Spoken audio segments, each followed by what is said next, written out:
Всем добрый день! Сегодня 8 мая 2018 года.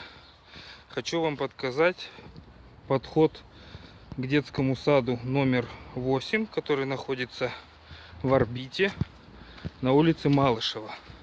Вот так вынуждены родители по этой дороге вести своих детей в детский сад. Как вот здесь идти? Может, с этой стороны? Нет. Может, с этой? Тоже нет. Может, по центру? Тоже, как вы видите, нет. Я подчеркиваю.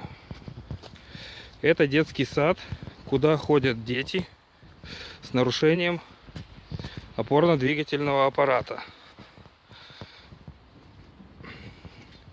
Здесь не то, что ногами.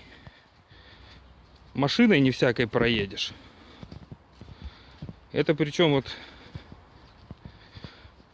бывает круглый год. Если все подсыхает, то здесь ямы. Весной тут вообще каша. Вот так встречает наших детей детский сад. Всем спасибо.